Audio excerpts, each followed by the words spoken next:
Babli case విచారణకు Biloli session కోర్టులో హాజరైన పెద్దపల్లి ఎమ్మెల్యే చింతకుంట విజయరమణారావు. పెద్దపల్లి జెండా చౌరస్తాలో కాంగ్రెస్ పార్టీ శ్రేణుల విజయోత్సవ సంబరాలు. పెద్దపల్లి ఎంపీగా గడ్డం వంశీకృష్ణ భారీ మెజార్టీతో ఘన విజయం సాధించడం పట్ల హర్షం. పెద్దపల్లి ఎంపీగా ఓడిపోయిన ప్రజల మధ్యనే ఉంటూ ప్రజల సమస్యలే బీజేపీ సమస్యలుగా వాటి పరిష్కారానికి పనిచేస్తా బీజేపీ పెద్దపల్లి పార్లమెంట్ అభ్యర్థి గోమాసా శ్రీనివాస్. పెద్దపల్లి ఎంపీగా గడ్డం వంశీకృష్ణ ఘన విజయం సాధించడం పట్ల హర్షం. పెద్దపల్లి ప్రభుత్వ ఐటీఐ గ్రౌండ్ లో వాకర్స్ అసోసియేషన్ ఆధ్వర్యంలో స్వీట్లు పంపిణీ.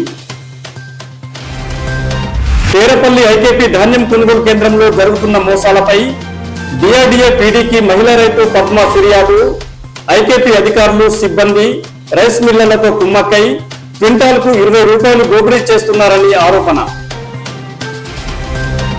అయోధ్య రాముల్ని అడ్డం పెట్టుకుని పార్లమెంట్ ఎన్నికల్లో ఓట్లు పొందేందుకు కుట్ర చేసిన బీజేపీ.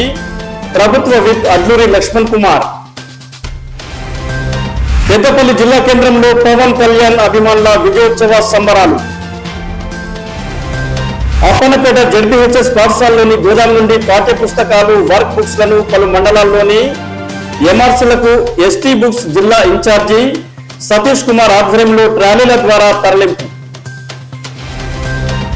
బొంపల్లి గ్రామంలోని శ్రీ రంగనాథ స్వామి దేవాలయంలో ఈ నెల 15 నుంచి 22 వరకు అత్యంత వైభవంగా స్వామివారి వార్షిక బ్రహ్మోత్సవాలు నిర్వహించబడిందని తెలిపిన అర్చకులు వానమాముల తరుణ్ కుమారాచార్యులు.